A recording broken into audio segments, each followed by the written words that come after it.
Hi, my name is Janine, and I'm freshman. My number is S044135. My topic is Janine Shepherd. A broken body isn't a broken person. Life is about opportunities, creating them and embracing them. And for me, that was the Olympic dream. That's what defined me. That was my bliss. As a cross-country skier and member of the Australian ski team, headed towards the Winter Olympics, I was on a training bike ride with my fellow teammates. As we made our way up towards the spectacular Blue Mountains west of Sydney, it was the perfect autumn day. Sunshine, the smell of orchid, and a dream. Life was good. We'd been on our bikes for around 5.5 hours when we got to the part of the ride that I loved, and that was the hills. Because I loved the hills, and I got out of the seat of my bike, and I started pumping my legs, and as I sucked in the cold mountain air, I could feel it burning my lungs, and I looked up to see the sun shining in my face. And then everything went black. Where was I? What was happening? My body was consumed by pain. I'd been hit by a speeding utility truck with only 10 minutes to go to the bike ride. I was airlifted from the scene of the accident by a rescue helicopter to a large spinal unit in Sydney. I had extensive and life-threatening injuries. I'd broken my neck and my back in 6 places. I broke 5 ribs on my left side. I broke my right arm. I broke my collarbone. I broke some bones in my feet. My whole right side was ripped open, filled with gravel. My head was cut open across the front, lifted back, exposing the skull underneath. I had head injuries. I had internal injuries. I had massive blood loss. In fact, I lost about 5 liters of blood, which is all someone my size would actually hold. By the time the helicopter arrived at Prince Henry Hospital in Sydney, my blood pressure was 40 over nothing. I was having a really bad day.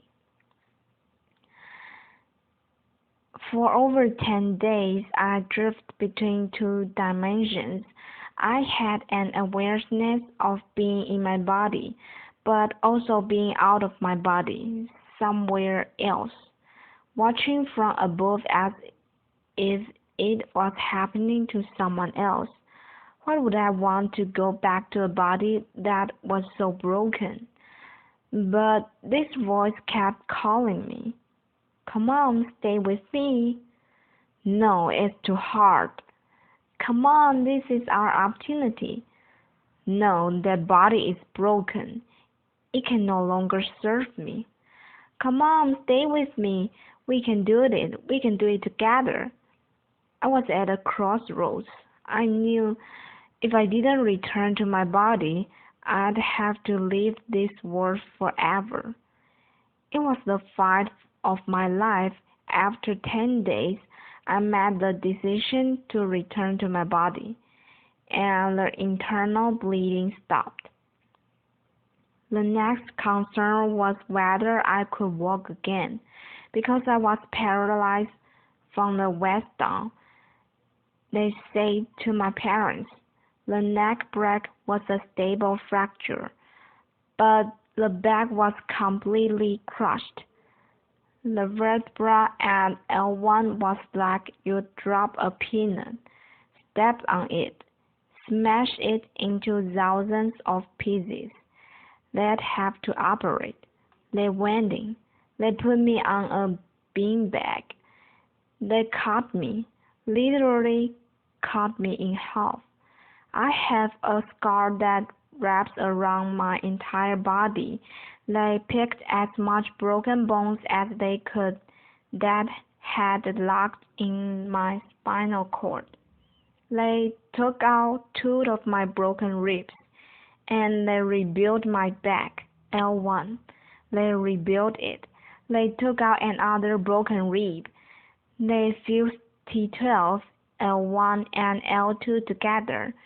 Then they stitched me up. They took an entire hour to stitch me up.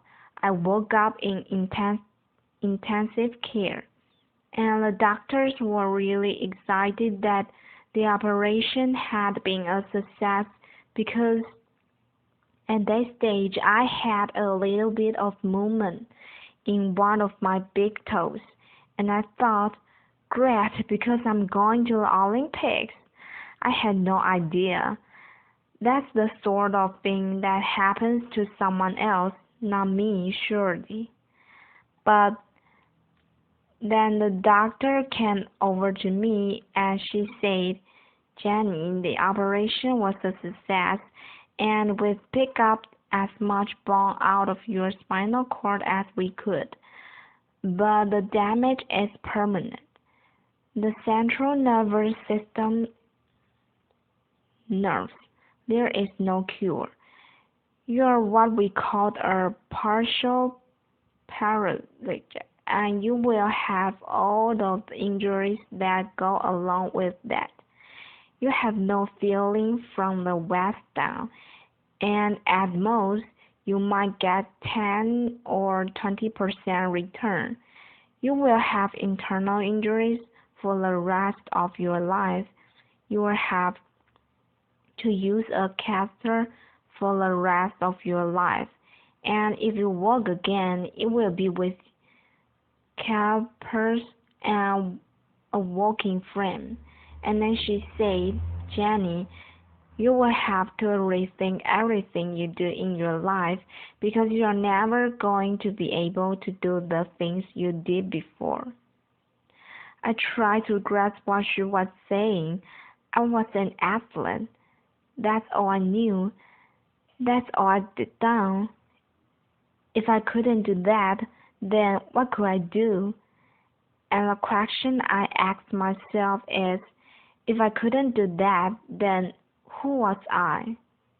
They moved me from intensive care to actual spinal. I was lying on a thin, hard spinal bed. I had no movement in my legs. I had tied stockings on to protect from blood clots. I had one arm in plaster, one arm tied down by drips. I had a neck brace and sandbags on either side of my head, and I saw my words through a mirror that was suspended above my head. I shared the world with 5 other people, and the amazing thing is that because we are all lying paralyzed in a spinal world, we didn't know what each other looked like. How amazing is that? How often in life do you get to make friendships, judgment-free, purely based on spirit, and there were no superficial conversations as we shared our innermost thoughts, our fears, and our hopes for lives after the spinal world. I remember one night, one of the nurses came in, Jonathan, with a whole lot of plastic straws. He put a pile on the top of each of us, and he said, start stringing them together. Well, there wasn't much else to do in the spinal world, so we did. And when we finished, he went around silently, and he joined all of the straws up till it looked around the whole world. And then he said, okay, everybody, hold on to your throats. And we did, and he said, right now we are all connected. As we held on and we breathed as one, we knew we weren't on the journey alone. And even lying paralyzed in a spinal ward, there were moments of incredible depth and richness, of authority and connection that I had never experienced before, and each of us knew that when we left the spinal ward we would never be the same. After 6 months, it was time to go home. I remember Dad pushing me outside in my wheelchair, wrapped in a plaster body case, and feeling the sun on my face for the first time. I soaked it up and thought, how could I ever have taken this for granted? I feel so incredibly grateful for my life. But before I left the hospital, the head nurse had said to me, Jenny, I want you to be ready, because when you get home, something's going to happen. And I said, what? And she said, you're going to get depressed. And I said, not me, not Jenny the machine, which was my nickname. She said, you are, because, see, it happens to everyone. In a spinal ward, that's normal. You are in a wheelchair, that's normal. But you are going to get home and realize how different life is. And I got home and something happened. I realized Sister Sam was right. I did get depressed. I was in my wheelchair. I had no feeling from the waist down, attached to a catheter bottle. I couldn't walk. I lost so much weight in the hospital. I now weighed about 80 pounds, and I wanted to give up. All I wanted to do was put my running shoes on and run out of the door. I wanted my old life back. I wanted my body back.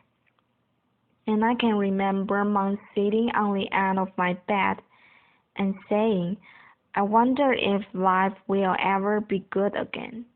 And I thought, how could it? Because I've lost everything that I valued, everything that I'd worked towards, gone. And the question I asked was, why me? Why me? And then I remember my friends that were still in the hospital ward, particularly Maria. Maria was in a car accident, and she woke up on her 16th birthday to the news that she was a complete quadriplegic, had no movement from the neck down, had damage to her vocal cords, and she couldn't talk. They told me, we are going to move you next to her because we think it will be good for her. I was worried. I didn't know how I'd react to being next to her. I knew it would be challenging, but it was actually a blessing because Maria always smiled.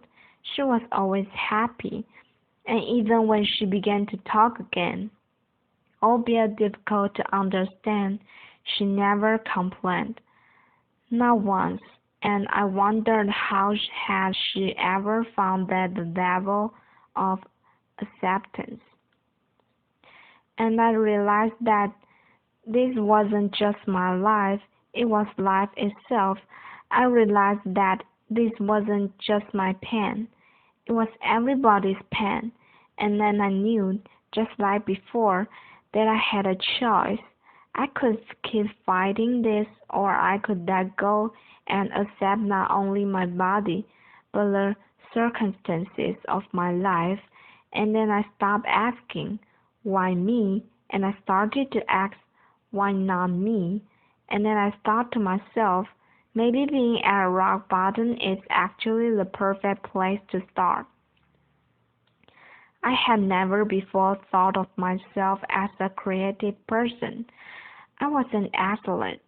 My body was a machine, but now I was about to embark on the most creative project that any of us could ever do, that of rebuilding a life.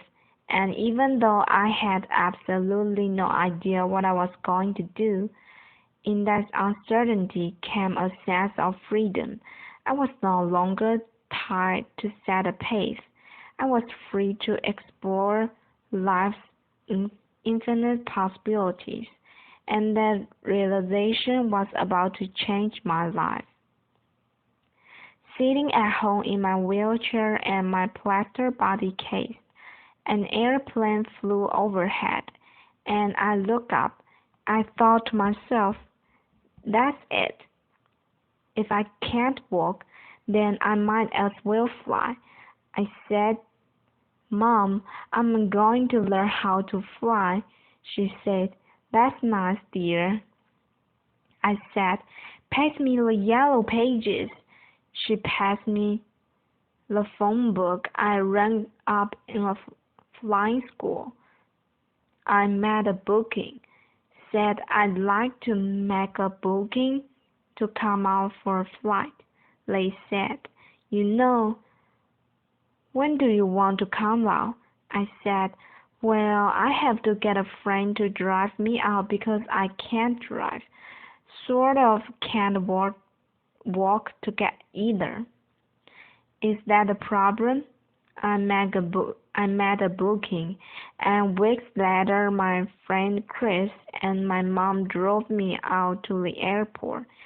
All 80 pounds of me covered in a plaster body case in a baggy pair of overalls. I can tell you, I did not look like the ideal candidate to get a pilot's license. I'm holding on to the counter because I can't stand. I said, hi, I'm here for a flying lesson. And they took one look and ran out of the bag to draw short straws. You get her. No. You tag her. Finally, this guy comes out. He goes, hi, I'm Andrew. Am I going to tag you flying? I go, great. And so they drive me down. They get me out on a tarmac. And there was this red, white, and blue airplane. It was very beautiful. They lifted me into the cockpit. They had to slide me up on a wing, put me in the cockpit. They set me down. There are buttons and dials everywhere. I'm going. Now, how do you ever know what all these buttons and dials do? Andrews, the instructor, got in the front, started the airplane up. He said, would you like to have a go at taxiing?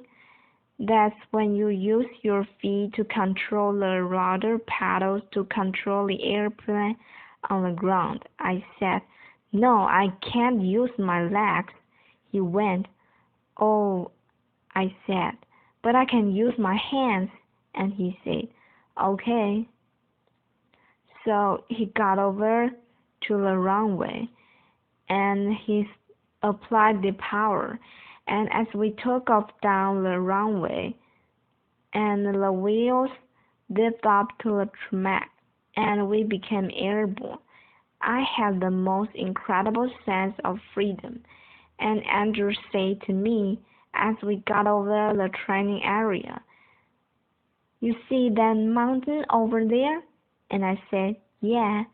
And he said, well, you tag the controls and you fly towards the mountain. And as I looked up, I realized that he was pointing towards the blue mountains where the journey had begun. And I took the controls, and I was flying, and I was a long, long way from that final word. And I knew right that I was going to be a pilot. Didn't know how on earth I'd pass a medical, but I worried about that later. because right now I had a dream. So I went home, I got a training diary out, and I had a plan. And I practiced my walking as much as I could, and I went from a point of two people holding me up to one person holding me up to the point where I could walk around the furniture as long as it wasn't too far apart. And then I made great progression to the point where I could walk around the house, holding onto the walls, like this. And Mom said he was forever following me, wiping off my fingerprints. But at this, she always knew where I was. So while the doctors continued to operate and put my body back together again, I went on with my surgery started. And then eventually, and amazingly, I passed my pilot's medical, and that was my green light to fly. And I spent every moment I could out at that flying school, way out of my comfort zone. All these young guys that wanted to be Quentin pilots, a little old hub along me in first my plaster case, and then my steel breast, my bagging overalls, my bag of medication and casters, and my limp. And I used to me look at me and think, oh, who is she kidding? She's never going to be able to do this. And sometimes I thought that too, but that didn't matter because now there was something inside that burned that far outweighed my injuries. And little ghosts kept me going along the way, and eventually I got my private pilot's license, and then I learned to navigate, and I flew my friends around Australia, and then I learned to fly an airplane with two engines, and I got my twin engine rating, and then I learned to fly in bad weather as well as fine weather and got my instrument rating. And then I got my commercial pilot's license and then I got my instructor rating. And then I found myself back at the same school where I'd gone for that every first flight, teaching other people how to fly, just under 18 months after I'd had the spinal word. And then I thought, why stop there? Why not learn to fly upside down? And I did. And I learned to fly upside down and became an aerobatic flying instructor. And Mom and Dad never been up. But then I knew for certain that although my body might be limited, it was my spirit that was unstoppable. The philosopher Lao Tzu once said, when you let go of what you are, you become what you might be. I know that it wasn't until I let go of who I thought I was that I was able to create a completely new life. It wasn't until that go of the life I thought I should have that I was able to embrace the life that was waiting for me. I now know that my real strength never came from my body, and although my physical capabilities have changed dramatically, who I am is unchanged. The pilot light inside of me was still alive, just as it is in each and every one of us. I know that I'm not my body, and I also know that you are not yours, and then it no longer matters what you look like, where you come from, and what you do for a living. All that matters is that we continue to send the flame of humanity by living our lives as the ultimate creative expression of who we really are. Because we are all connected by millions and millions of truths, and it's time to join those up and to hang on. And if we are to move towards our collective bliss, it's time we shed our focus on the physical and instead embrace the virtues of the heart. So raise your strokes if you will join me. Thank you.